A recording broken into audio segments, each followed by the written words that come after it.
What's up? It's Lacey here. I am back from the Arnold Expo. It is Thursday. My voice is still kind of whack, but I'm gonna deal with it. I'm gonna do this video and help give you guys some more knowledge and information. So today I wanted to talk about carb cycling, and I'm not gonna go into intermittent fasting or ketogenic dieting, but I am just gonna give my thoughts on these different diets. So let's first go into what is carb cycling. So carb cycling is managing your carbs and having different amounts per day.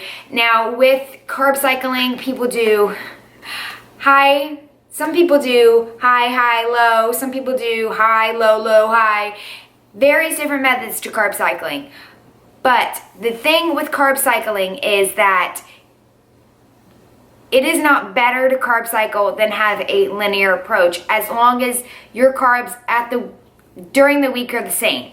So carb cycling is better for adherence and consistency if carb cycling is good for you. If carb cycling isn't good for you, at least for me, I've carb cycled before. I didn't like it. I didn't enjoy it.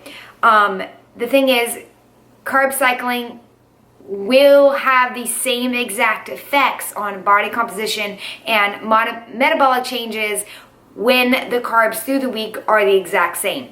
Obviously, if the carbs are going to be lower using carb cycling, you're going to see progress if you're trying to lose weight with carb cycling. As long as the carbs are the same for either method, they're going to produce the same exact results. Now, I have carb cycled before with my prep. With me, it was like my high days were, I did 375 carb. My fats, I kept my fats and proteins the same, so it was 375 carb. Then I did 250 carb, and then I did 200 carb. And so I had 2 high days a week, 3 medium days, what was it, 1, 2, 3, and then 2 low days. That was in the summer, so I had to think about it.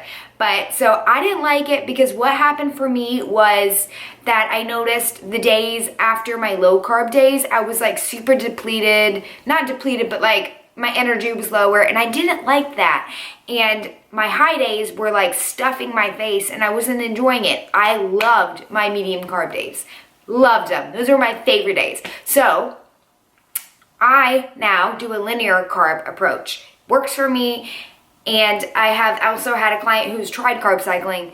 She had the same exact feels as me. She didn't like it. So it's all about what you can stick to, what you can adhere to.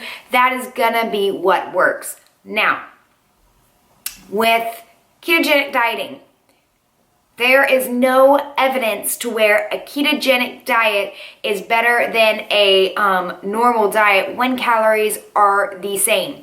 The struggle with ketogenic dieting is that ketogenic dieting is way different than low carb. So ketogenic dieting is no carb.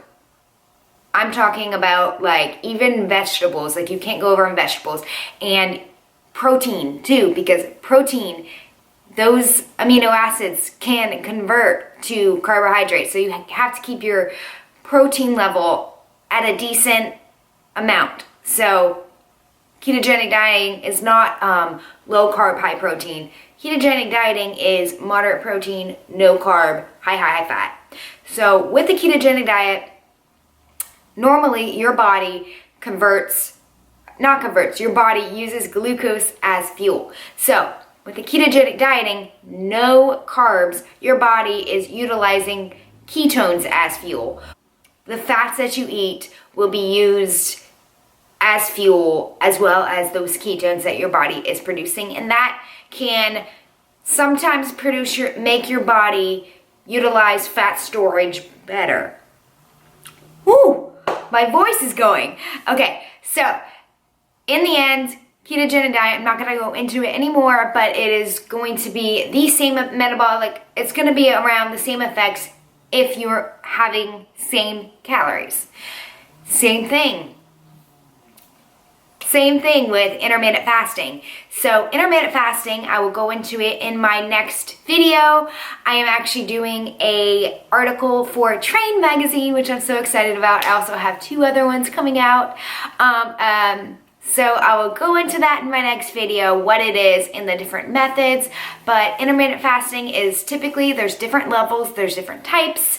But it is where you are having a fasting window, not eating, and then you are doing a fed window.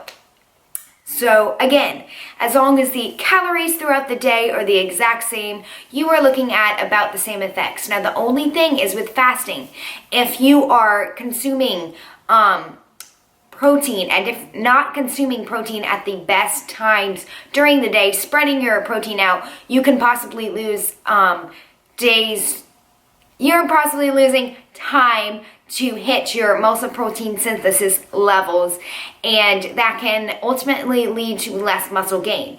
What I specifically do, I do a form of intermittent fasting, and I have found no problems with this method of dieting. It works for me, I prefer to do it. So what I do is I fast up until about 12 p.m. It helps me with my hypoglycemia, so that is low blood sugar. So I don't have to worry about my sugar levels getting low and hitting a wall. So I can also do another video on my hypoglycemia and how I deal with it.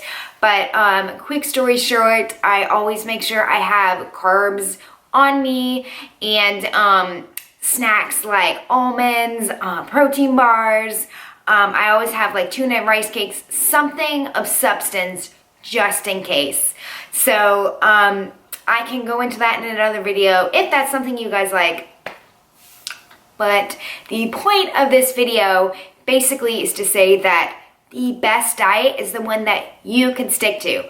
Carb cycling is not better than a linear approach. Ketogenic dieting is not going to be at all the best thing for you to do because of the drop in energy and the fact that glucose is your body's preferred method of fuel. Carbs are your best friend, I promise. And intermittent fasting is all up to you and what works for you and your schedule, adherence, and consistency. So I hope this video was short and sweet and helpful. That is what I love. That's what I want to help you guys with. Check out my podcast, Uplift Fit Nutrition.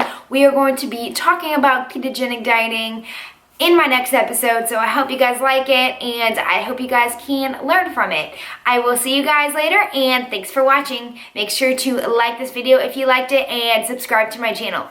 Bye, guys.